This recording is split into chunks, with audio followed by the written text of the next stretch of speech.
wawasan untuk mendorong kesetaraan serta menghapus stigma dan diskriminasi berbasis gender. Dialog Pengarus Utamaan Gender. Segera Anda dengarkan Dialog Pengarus Utamaan Gender. Dialog Pengarus Utamaan Gender. 92,4 FM Pro 1 RRI Palembang, kanal informasi dan inspirasi bersama Anda. Pendengar, saatnya kami hadirkan Dialog Pengarus Utamaan Gender untuk hari ini, hari Senin 25 Mei 2026. Saya Esi dan juga rekan Nirul yang bertugas mengucapkan salam jumpa dan selamat mengikuti. Pendengar, pekerja rumah tangga memiliki peran penting dalam membantu aktivitas keluarga sehari-hari. Namun masih banyak yang belum memahami bagaimana perlindungan hukum, hak, serta kewajiban yang dimiliki oleh pekerja rumah tangga maupun pemberi kerja. Nah, melalui dialog pengarus utamaan gender untuk kesempatan siang hari ini ya, kami menghadirkan topik seputar Undang-Undang Perlindungan Pekerja Rumah Tangga, ketahui perlindungan hak dan juga kewajiban, bersama dengan narasumber kami yang saat ini sudah tersambung via Zoom. Ini ada Mbak Nindi Foristia Wanda, yang merupakan GETSI juga Safeguard Specialist, lawyer juga co-founder dari Hello Sister. Dan berikutnya juga kami sudah bersama dengan Mbak Mona Ervita SHMH yang merupakan akademisi Fakultas Hukum Universitas Sriwijaya. Langsung saja isi sapa ya. Assalamualaikum, selamat siang Mbak Mona juga Mbak Nindi. Waalaikumsalam, Mbak Esi. Waalaikumsalam, Mbak. Kabarnya gimana nih? Alhamdulillah baik. Alhamdulillah. Terima kasih untuk waktunya sudah diluangkan lebih kurang hingga 1 jam ke depan ya. Kita juga mengajak pendengar untuk bergabung di program Pengarus Utamaan Gender dan Inklusi untuk kesempatan siang hari ini. Interaktif bisa melalui line telepon di 0711369977 atau juga bisa bergabung via WA di 082179279090. Pendengar juga bisa bergabung via kanal YouTube Pro 1 RRI Palembang. Juga siaran ini bisa didengarkan via RRI Digital ya di Play Store dan juga App Store tentunya. Baik, ini Mbak Mona juga Mbak Nindi, kalau berbicara mengenai urgensi ya dari disahkannya RUU Pekerja Rumah Tangga Indonesia saat ini, seperti apa nih informasinya? Mungkin dari aku dulu ya, Mbak ya. Silakan. Jadi kita kan tahu ya bahwa kadang itu pekerjaan rumah tangga itu kan dianggap sektor yang informal, nggak butuh profesionalitas gitu kan. Terus karena banyak stigma menganggap bahwa cuman bersih-bersih gitu kan. Akhirnya banyak pekerja rumah tangga itu mereka itu nggak mendapatkan haknya dengan baik gitu, terus juga diperlakukan dengan tidak jelas gitu Mbak, karena banyak juga kan kayak pekerja rumah tangga itu nggak ada waktunya gitu, terus itu juga dibayar gajinya juga dengan upah yang murah gitu kan. Padahal kalau misalnya kita ngomongin pekerjaan kan sama ya kayak kita sektor juga formal, mereka juga ada jam waktu gitu, dan juga kerentanan mereka semakin berat karena kadang nggak ada kontrak, terus itu juga pekerjaannya nggak jelas, apa aja disuruh itu dilakuin, terus itu juga mereka terutama juga biasanya yang sering tinggal di rumah ya. Kalau di rumah itu biasanya kita malam masih aktivitas, terus kita masih manggil gitu kan, itu kan di luar jam kerja lah misalnya. Nah, itu kan harusnya juga diatur. Jadi banyak sekali sih sebenarnya kerentanan yang dialami sama pekerja rumah tangga, sehingga uh, lahirlah undang-undang ini dengan proses yang sangat panjang banget. Baru tahun ini baru bisa disahkan. Mudah-mudahan ini sebagai titik awal atau payung hukum untuk teman-teman juga bahwa uh, pekerja rumah tangga itu formal gitu. Bahkan sebenarnya juga kalau kita di luar negeri itu udah sama kayak pekerjaan kita, sama kita jasa gitu kan, yang dibayar dengan layak, dan juga ada syarat dan ketentuan gitulah agar sama-sama menguntungkan dan membantu gitu kan, memenuhi hak dan kewajiban antara pemberi kerja dan si pekerja. Terus mungkin dari Mona dan Mona Bahim. Boleh, silakan Mbak Mona. Ya, terima kasih Mbak Ersi dan Mbak Nindi. Sebelumnya terima kasih sudah mengundang saya di RRI. Kita berdiskusi pada siang hari ini berkaitan dengan disahkan disahkannya Undang-Undang Pelindungan Pekerja Rumah Tangga. Nah, saya ingin menambahkan beberapa ya hal kenapa negara dalam hal ini memberikan apa ya suatu perlindungan dalam bentuk kebijakan gitu ya. Karena ini melihat dari latar belakang terlebih dahulu. Kenapa sih ada Undang-Undang Pelindungan Pekerja Rumah Tangga?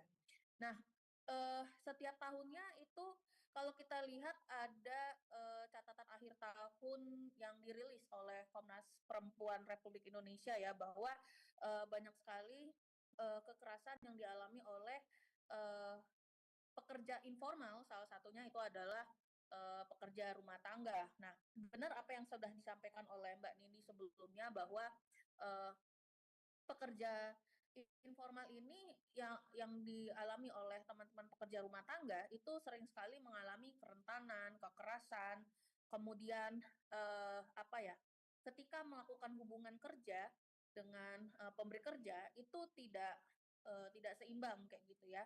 Kemudian bahkan terjadinya eksploitasi, upah yang tidak dibayar, bahkan ada kekerasan secara fisik, psikis maupun ekonomi. Nah, dari suatu urgensi inilah atau latar belakang ini yang dimana negara itu memberikan suatu payung hukum yang dimana payung hukum ini yang memberikan perlindungan bagi teman-teman pekerja rumah tangga. Biar apa?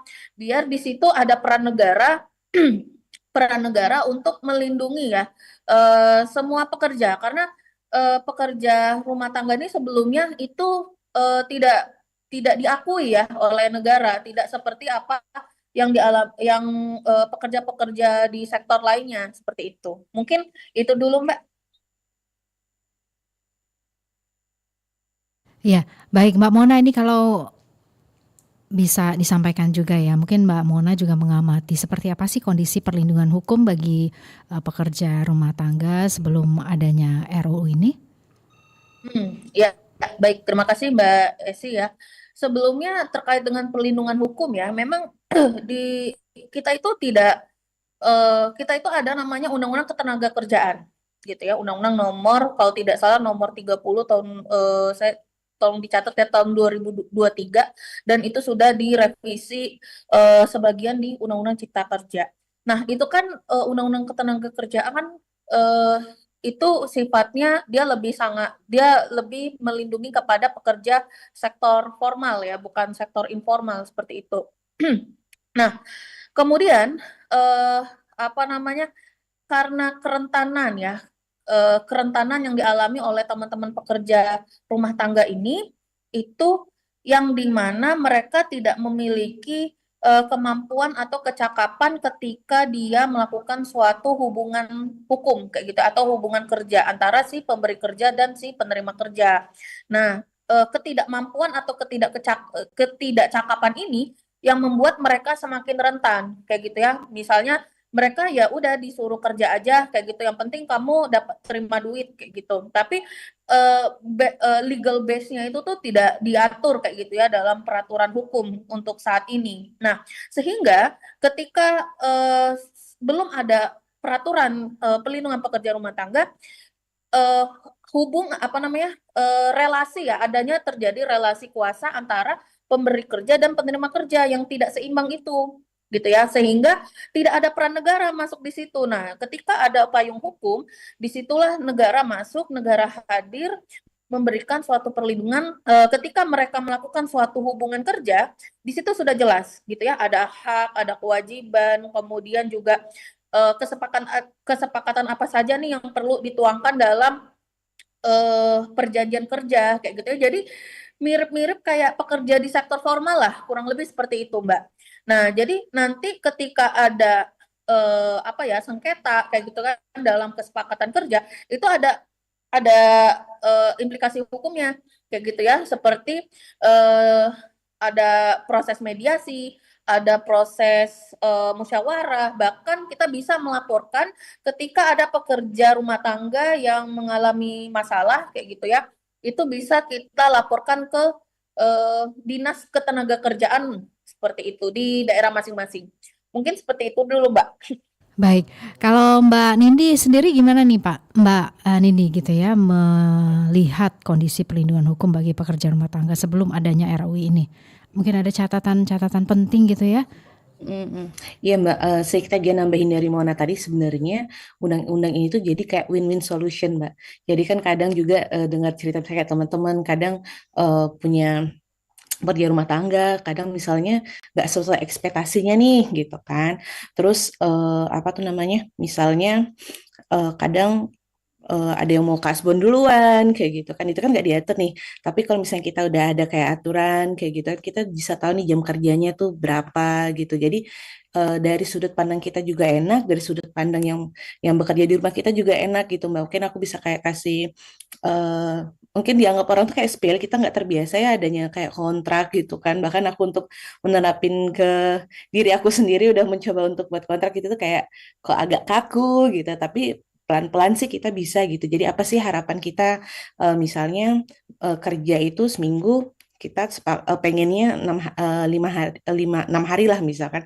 Tapi dari yang mbaknya bilang, Mbak maaf aku nggak bisa nih, aku cuma bisa 5 hari kerja gitu kan. Terus aku bisa sampai jam sekian. Oh yaudah aku bisanya di rumah sampai jam sekian. Jadi sebenarnya itu kayak win-win solution sih Mbak. Terus misalnya waktu kerja ada jam istirahat berapa lama kayak gitu kan. Terus misalnya juga dia tinggal di rumah kita juga kayak memastikan kita ngasih tempat juga yang layak gitu kan. Terus misalnya dia kerja nih udah malam, kita minta masakin Indomie gitu kan. Itu kayak misalnya ekstra kerja lah buat dia. Atau misalnya kita ada anak bayi, terus malam mau minta bantuin. Nah itu kan kayak perlu kita sama-sama biar enak gitu. Apakah dia dapat apa ya bahasanya kayak ekstra apa ya kayak uang tambahan lah kayak gitu kan misalnya per jamnya berapa. Jadi itu tuh kayak yang benar-benar menurut aku undang-undang ini tuh payung hukum yang buat kita sama-sama enak melindungi diri kita juga, melindungi juga pekerja. Jadi kita bisa apa ya membangun hubungan kerja itu yang profesional gitu, bukan dasarnya nggak enak atau dasarnya cuman keinginan kita doang. Karena banyak kan kayak seolah-olah kita ngasih kerja, gue yang ngasih duit nih, gue yang punya kuasa gitu. Jadi kan itu yang hal yang apa ya pelan-pelan kita bisa perbaiki. Jadi memang payung hukum ini kayak langkah awal lah gerbang kita Mbak untuk membuka bahwa teman-teman ini teman ngomongin pekerja rumah tangga kan bukan cuma yang ngurus di rumah Mbak ya termasuk juga kayak sopir, nanny, caregiver kita yang ngurusin orang tua.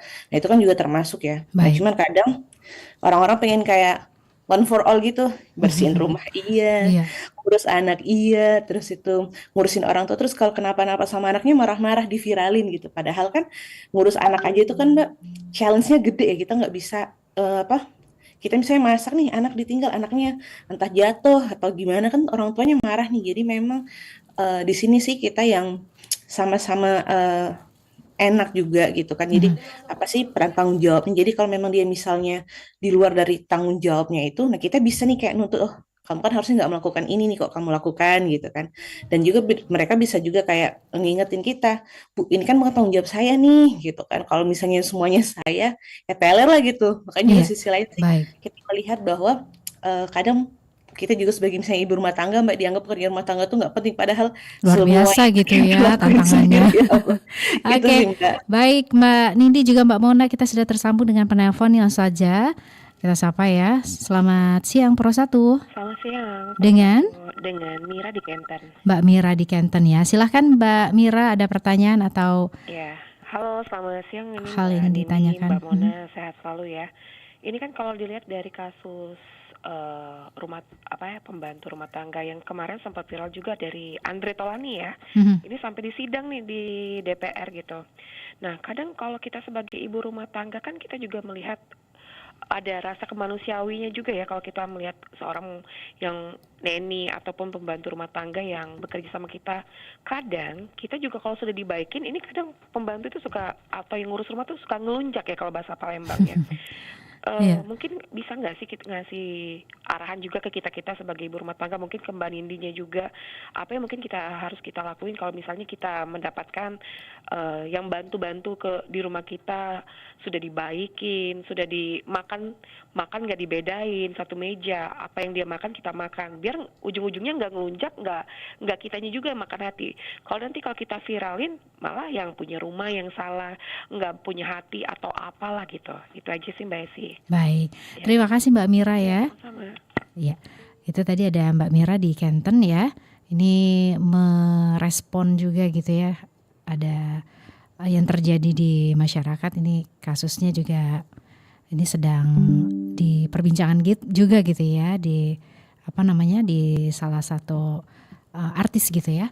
Nah, ini gimana nih seharusnya gitu ya untuk yang menjadi tuan rumah dan juga untuk neni gitu, apa sih hak-hak yang harusnya dilakukan gitu ya, yang dijamin dalam RUU PRT bagi pekerja rumah tangga saat ini seperti apa nih agar kasus-kasus seperti itu jangan terjadi lagi ke depannya. Mbak Nindi atau Mbak Mona, silakan. Mbak Mona terlebih dahulu ya. Mungkin dari saya dulu. Boleh, silakan. Ya, terima kasih Mbak Mira. Terima kasih Mbak Mira atas pertanyaannya. Ya, memang sangat relate sekali ya dengan ibu-ibu rumah tangga ya. Ketika mereka merekrut pekerja rumah tangga kayak gitu. Itu adalah salah satu keresahan kita semua sebenarnya.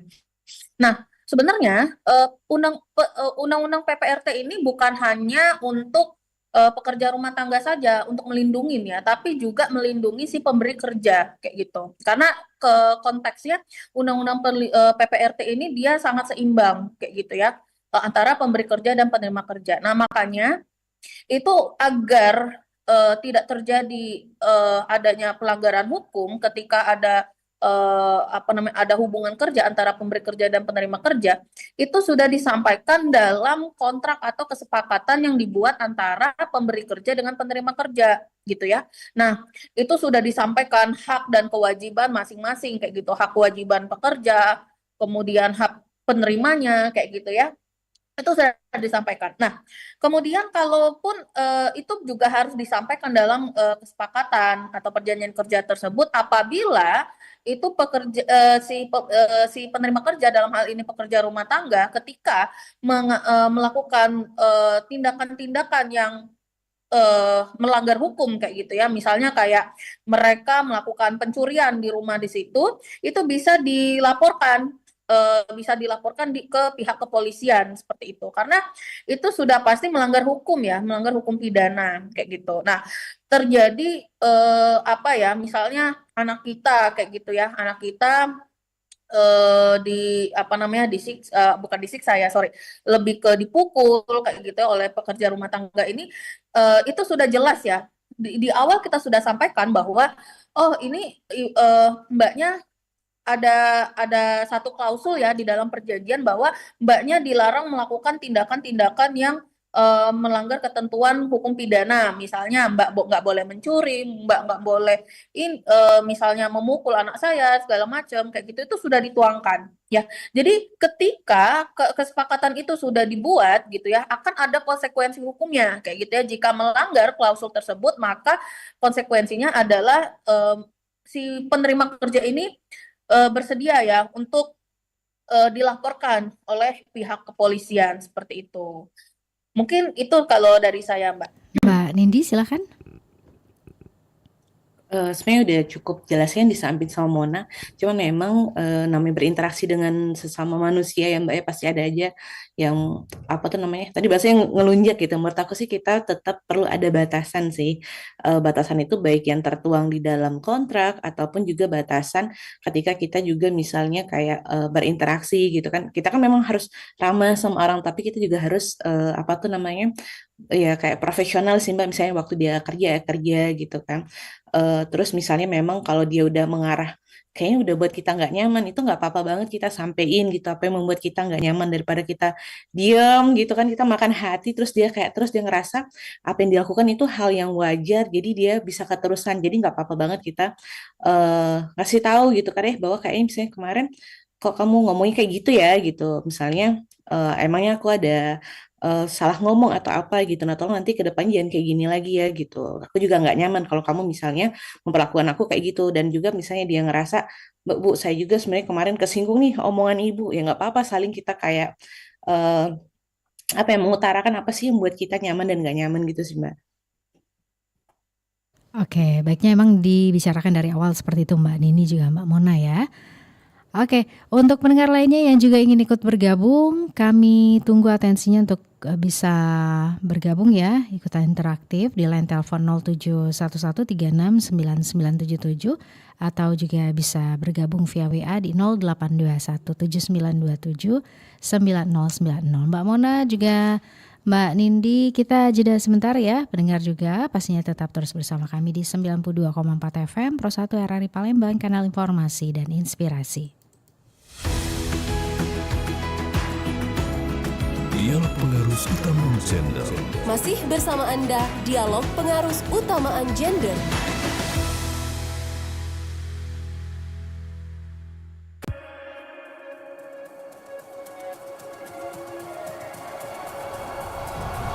Halo Sobat RRI, ngomongin soal sepak bola, euforia menuju Piala Dunia 2026 makin terasa nih. Turnamen akbar ini akan digelar di 3 negara sekaligus, yaitu Amerika Serikat, Kanada, dan Meksiko. Bahkan, edisi kali ini disebut-sebut sebagai yang paling megah sepanjang sejarah. Nah, tahukah kamu ada beberapa fakta menarik di Piala Dunia 2026 ini? Ini bisa menjadi momen perpisahan dua legenda dunia, Lionel Messi dan Cristiano Ronaldo. Keduanya diprediksi tampil untuk terakhir kalinya di Piala Dunia, penutup era mega bintang sepak bola. Selain itu, generasi baru juga siap unjuk gigi. Nama-nama muda seperti Lamine Yamal hingga Erling Haaland diprediksi bakal jadi bintang masa depan dan mencuri perhatian dunia. Piala Dunia 2026 akan menghadirkan format baru dengan 48 tim peserta. Artinya, pertandingan bakal semakin banyak, peluang kejutan juga makin besar. Persaingan pun dipastikan makin ketat. Tim-tim besar seperti Argentina, Prancis, Brazil, hingga Spanyol siap berebut gelar juara. Tapi jangan salah, tim tuan rumah juga bisa jadi kuda hitam yang mengejutkan. Sobat RRI, Piala Dunia bukan cuma soal pertandingan, tetapi juga tentang cerita, sejarah, dan momen yang menyatukan dunia. Jadi, kamu tim mana nih di Piala Dunia 2026? Stay tune terus ya di RRI, karena kami akan terus hadir dengan informasi menarik seputar dunia olahraga, khususnya Piala Dunia 2026.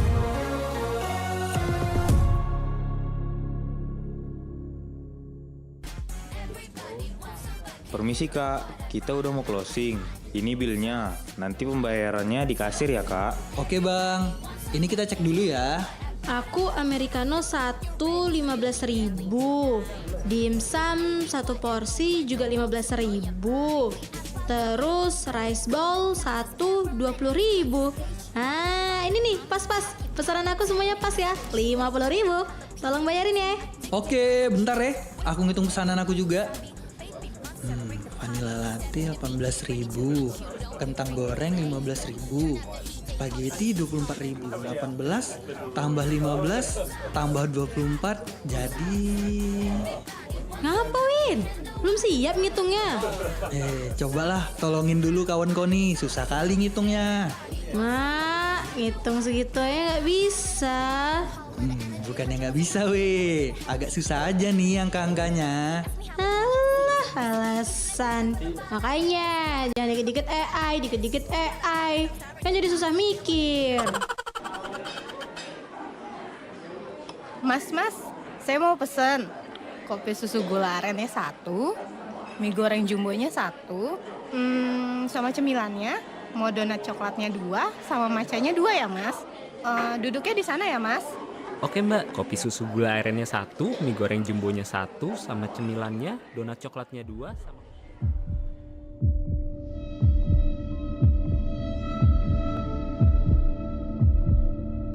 Banyak minum minuman manis, camilan manis, dan makanan penutup dapat meningkatkan resiko obesitas, diabetes, dan penyakit jantung.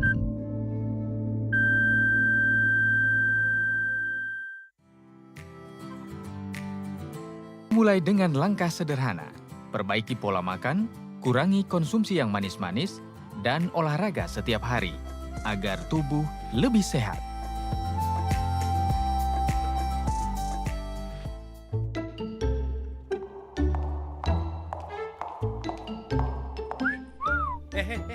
Ada cewek tuh, bening lagi, aduh, udahin yuk. Kiu, sendiri aja, Neng. Hai cantik. Mau kemana? Lagi nungguin siapa sih? Kok belum pulang? Mau pulang sama kita nggak? Mau ditemenin nggak? Kasian banget cantik-cantik sendirian. Ini. Cuma bercanda atau malah keterusan dan jadi budaya? Jangan ya dek ya. Catcalling itu bukan budaya, tapi termasuk tindak kriminal loh. Stop pelecehan seksual.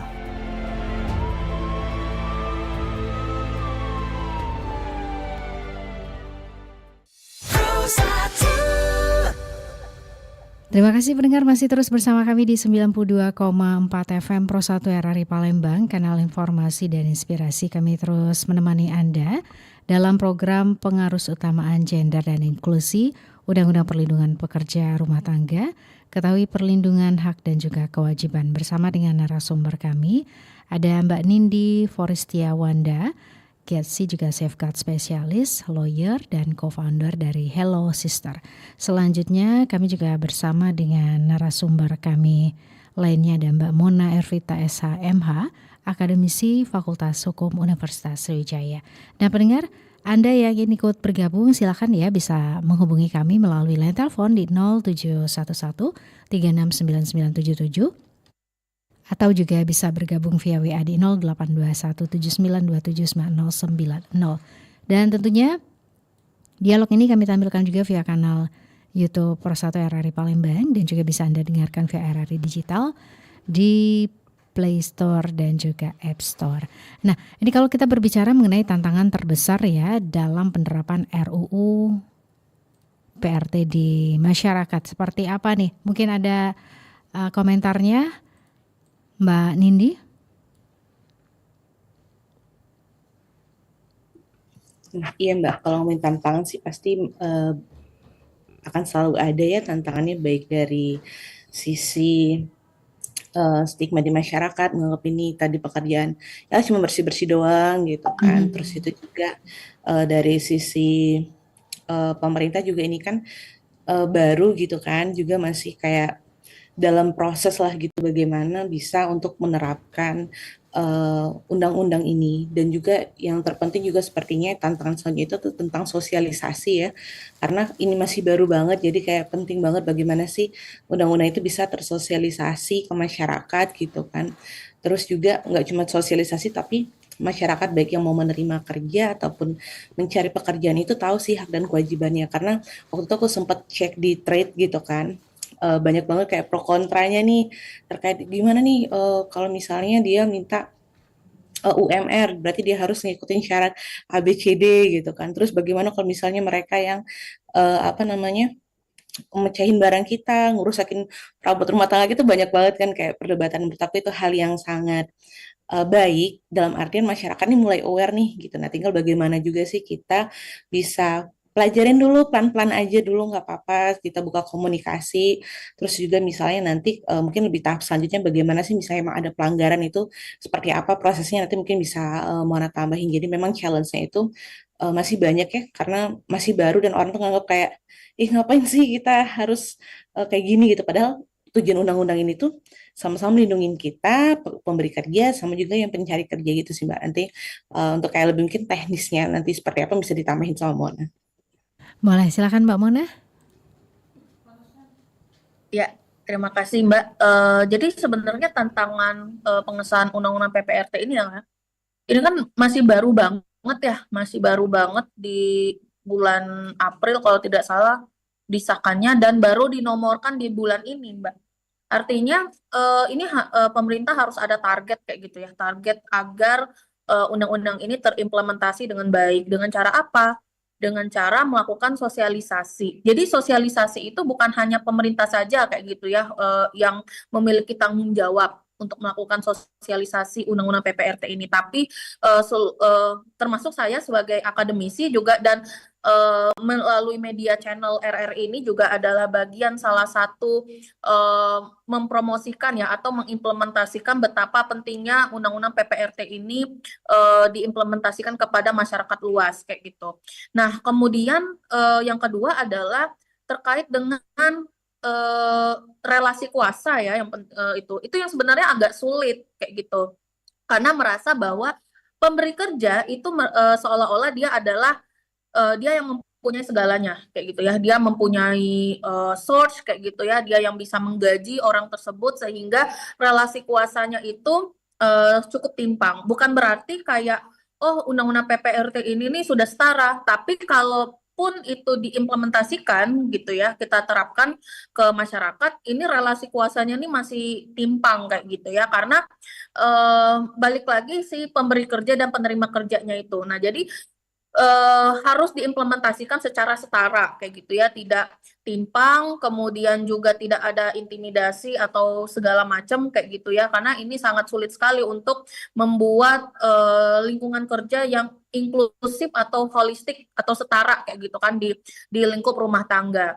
Nah, ini juga harus diedukasikan kepada seluruh lapisan masyarakat kayak gitu ya, bahwa relasi kuasa ini sangat sensitif sekali kalau menurut saya kayak gitu. Nah, kemudian juga tantangan yang lain adalah karena di Undang-Undang PPRT ini menyebut ada namanya perusahaan ya atau badan hukum yang memberikan jasa terkait dengan supplier ya atau ya, apa ya istilahnya itu kayak dia yang semacam pihak kalau di Undang-Undang Ketenaga Kerjaan itu ada namanya outsourcing, tapi ini bukan outsourcing sih, dia kayak perusahaan pelayanan jasa pekerja rumah tangga kayak gitu ya. Nah, ini juga diatur di Undang-Undang PPRT kayak gitu, yang dimana di sini banyak sekali ya kayak gitu, apalagi di daerah-daerah suburban kayak gitu, di pinggir-pinggir kota kayak gitu ya, yang dimana mereka tidak memiliki badan izin kayak gitu ya atau legalitas badan hukum untuk dia bisa merekrut orang-orang pekerja rumah tangga untuk bisa sampai ke si pemberi kerja kayak gitu ya. Nah, itu masih banyak itu Mbak perusahaan apa namanya ya, dia badan hukum tapi tidak berizin. Ya, ini harus harus segera disahkan atau dilegalkan kayak gitu ya. Karena apa? Ini juga bagian dari pemerintah untuk sebagai bentuk pencegahan dan pengawasan kalau misalnya ada badan-badan atau sekelompok orang yang tugasnya adalah untuk merekrut pekerja rumah tangga ini. Nah, kalau dia tidak berizin, nah bagaimana pemerintah bisa mengawasi kayak gitu. Nah, ini juga tantangan cukup besar ya menurut saya kayak gitu untuk mengawasi badan-badan pekerja yang jangan sampai nih kita direkrut sama badan hukum yang sifatnya ilegal. Yang awalnya kita mau pekerja rumah tangga di Kota Palembang atau di Kota Jakarta, tapi kita ditempatkan misalnya di daerah-daerah konflik, misalnya di luar negeri, misalnya di Myanmar atau di Kamboja kayak gitu kan. Nah, itu yang sebenarnya lebih arahnya ke tindak pidana perdagangan orang. Nah, itu jangan sampai itu, karena banyak sekali ya TPPO atau tindak pidana perdagangan orang itu direkrut melalui apa ya, badan usaha yang memberikan jasa-jasa pekerja rumah tangga ini, Mbak. Nah, itu juga harus ekstra kayak gitu ya, biar tidak terjadi korban-korban TPPO selanjutnya, kurang lebih seperti itu. Baik, untuk masyarakat gitu ya, mungkin Mbak Mona atau Mbak Nindi ini bisa memberikan insight ya bagaimana sih harusnya gitu ya untuk membangun kesadaran masyarakat bahwa pekerja rumah tangga ini juga merupakan satu profesi yang harus dihormati. Tentunya implementasi dari undang-undang ini goalsnya adalah itu kan ya, ujungnya adalah bagaimana bisa pekerja di rumah ini bisa mendapatkan hak-haknya dan juga pemberi kerja juga bisa mendapatkan satu bentuk atensi gitu ya dari yang membantu gitu ya di rumah. Oke. Gimana? Ini kita tunggu dulu, ini penelpon apakah ingin bergabung di dialog ini? Oke, kita sambungkan ya. Kita sapa terlebih dahulu penelpon kita ya, Mbak Mona juga Mbak Nindi. Pro 1, selamat siang. Halo, selamat siang. Iya. Pak Zakaria di Kenten ini ya. Iya, saya baru bergabung, mungkin pertanyaan saya apa sudah dibahas atau belum ya. Tentang apa pertanyaannya? Soal pemberi kerja dengan tenaga kerja. Apakah di undang-undang itu sudah termasuk dicakup dengan surat perjanjian kerja? Jadi maksudnya pemberi kerja ini membuat STK dengan tenaga kerja langsung, kalau dia nggak direkrut atau melalui perusahaan jasa tenaga kerja gitu. Ya. Yang saya mau tanya, apakah seperti itu? Ini bentuk ininya undang-undang kira-kira Undang-undangnya lebih gitu ya. lanjutnya. Jadi kan ada kesepakatan yang harus bersama ditaati hak dan kewajiban. Itu aja mohon pencerahannya, narasumber. Assalamualaikum. Waalaikumsalam warahmatullahi wabarakatuh. Terima kasih Pak Zakaria yang ada di Kenten ya. Nah, untuk isi dari Undang-Undang Perlindungan Pekerja Rumah Tangga ini seperti apa nih? Mbak Nindi juga Mbak Mona. Ya, silakan. Oke, nah aku yang ini dulu ya Monica, yang bukan sama bukan sama pemberi kerja. Kayak ya aku langsung gitu kan, kayak ada orang rumah tetangga yang memang dia lagi cari kerja gitu. Kalau misalnya teknisnya seperti itu, kita nggak ada penyalur orang ketiga ya Mbak. Kalau aku sendiri sih, kita langsung kayak buat perjanjian kita draft dulu, terus kita bacain sama-sama orangnya yang mau kerja sama kita, terus apa sih yang menurut dia nyaman gak nyaman kayak gitu kan. Misalnya Mbak, saya nggak bisa, pokoknya kesepakatan lah kayak gitu. Jadi kalau misalnya bentuknya itu langsung tanpa orang ketiga, menurut aku nggak masalah sih, kita bisa langsung kan buat kayak perjanjian gitu. Tapi nanti kalau misalnya pihak ketiga, nanti bisa dijelasin dari sama Mona seperti apa sih teknisnya seperti itu, karena penting sih ini ya Mon ya. Karena juga banyak, yang paling penting juga Mona tadi dibilang di awal, pastiin dulu penyalurnya ini legal, jangan sampai nanti ternyata kita udah buat perjanjian ini ternyata dia bukan legal gitu kan, cuma kayak orang yang biasa nyalurin orang kayak gitu sih Mbak. Oke, Mbak Mona silakan. Ya, terima kasih Pak Zakaria dari Kenten ya atas pertanyaannya. Sebenarnya kalau di Undang-Undang Perlindungan Pekerja Rumah Tangga itu bisa melakukan hubungan kerja itu melalui individu itu sendiri. Jadi si penerima kerja dengan pemberi kerja itu langsung bertemu. Gitu ya, langsung membuat kesepakatan. Atau bisa jadi yang kedua adalah melalui jasa gitu ya, jasa yang legal atau badan hukum itu tadi ya. Jadi ada pihak ada pihak ketiga, badan hukum yang membuat perjanjian kerja itu. Jadi si penerima kerja, si pekerja rumah tangganya, dia direkrut oleh badan jasa tersebut, kemudian dia ditempatkan di si pemberi kerja kayak gitu ya. Nah, ini sebenarnya hubungan ini sudah disampaikan di Undang-Undang Ketenagakerjaan dengan memastikan ya bahwa hubungan kerja atau perjanjian kerja ini sudah memenuhi syarat-syarat dalam perjanjian yang tertuang dalam perjanjian. Nah, kira-kira apa saja bentuk dasar-dasar perjanjian yang dibuat antara pihak pemberi kerja dan penerima kerja? Yang pertama adalah dari segi kemampuan ya. Nah, jadi banyak juga ya beberapa kasus itu pekerja rumah tangga itu si penerima kerjanya, si pekerja rumah tangganya itu di bawah umur. Nah, itu kalau Undang-Undang Perlindungan Pekerja Rumah Tangga itu nggak boleh lagi kayak gitu ya. Nggak boleh lagi anak di bawah umur itu bekerja di sektor rumah tangga. Nah, itu yang dimaksud dengan kemampuan atau kecakapan kayak gitu ya. Nah, kemudian ada kesepakatan para pihak. Kira-kira kesepakatan para pihak ini disampaikan di perjanjian itu apa saja? Misalnya terkait dengan jam kerja, upah, kayak gitu kan, THR, jaminan kesehatan, sosial, itu sudah disampaikan semuanya. Kira-kira apa nih yang menjadi hak dan kewajiban dari masing-masing para pihak. Nah, yang kemudian adalah adanya pekerjaan yang ditunjukkan. Nah, ini jangan sampai kalau nanti pekerja rumah tangga ini dia mengurus rumah, tapi ternyata tidak disampaikan di kontrak perjanjian bahwa dia ini ngurus ibunya, kayak gitu ya, ibunya yang sedang sakit, atau dia ngurus anaknya yang masih bayi atau balita. Nah, itu harus jelas ya, apa namanya, pekerjaan yang ditujukan itu tuh apa poinnya, kayak gitu. Nah, kemudian yang terakhir adalah pekerjaan yang dijanjikan tidak bertentangan dengan undang-undang. Nah, sudah pasti itu ya bahwa pemberi kerja memberikan pekerjaan terhadap si penerima kerja ini tidak dalam rangka itu tidak bertentangan dengan peraturan perundang-undangan. Mungkin ini sangat baik sekali ya.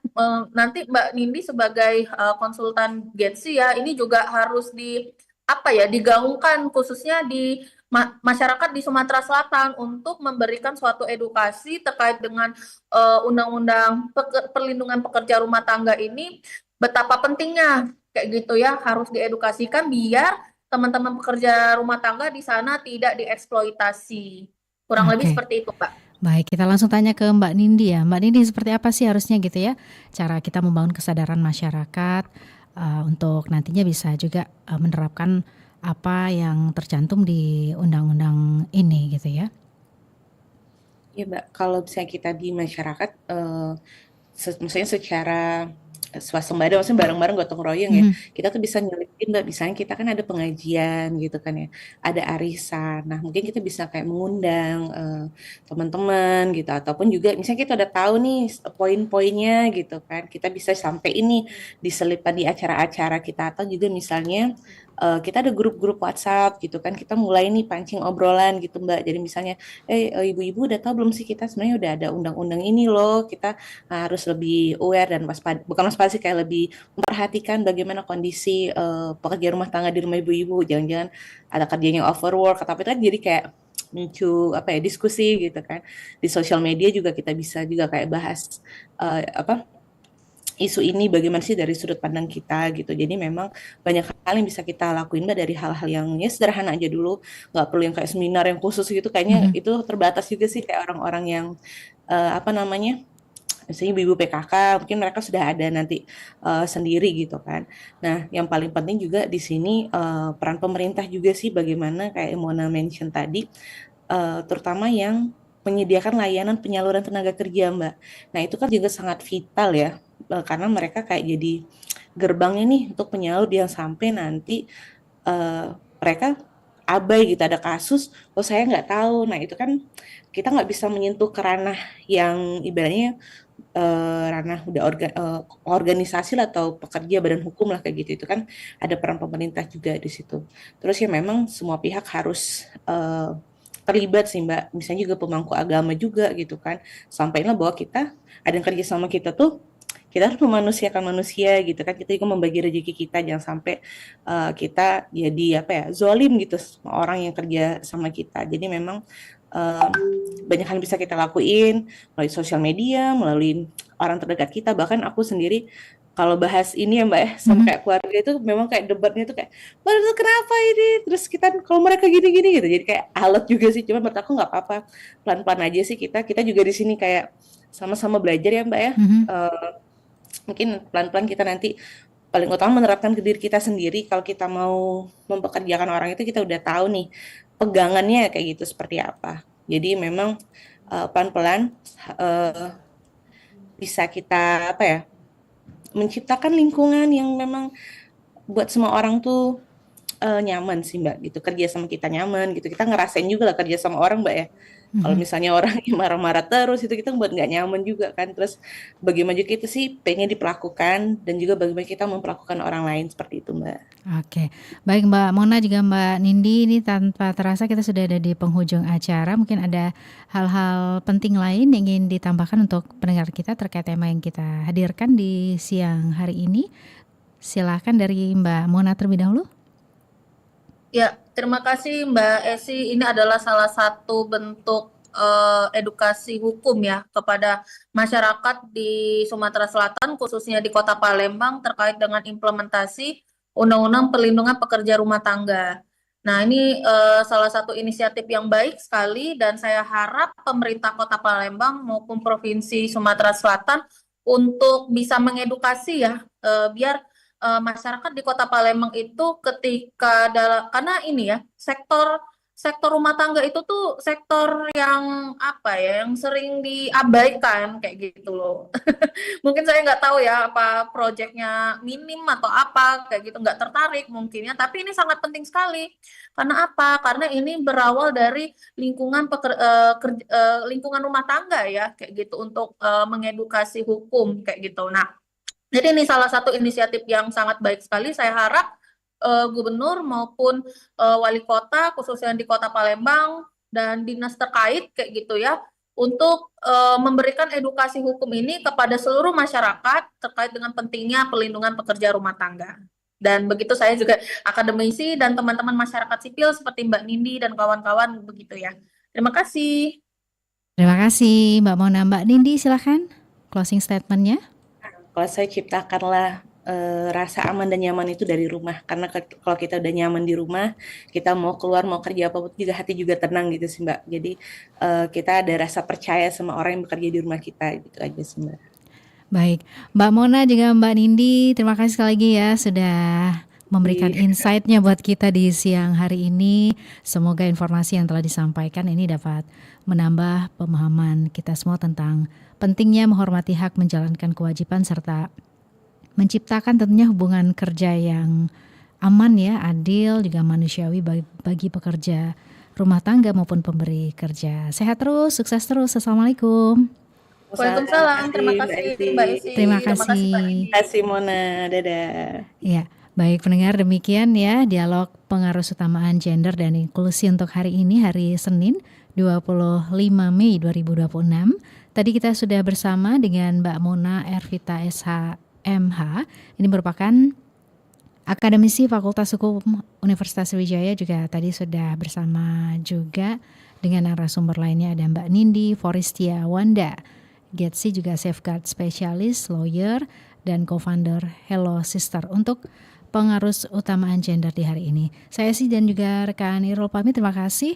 Tetap terus bersama kami pendengar. Tepat pada pukul 11 nanti kami juga akan menghadirkan update dari dunia olahraga dalam Dinamika Olahraga dari Program 3 Radio Republik Indonesia. Kesetaraan bukan sekedar cita-cita, tapi fondasi bagi masyarakat yang adil, inklusif, dan maju.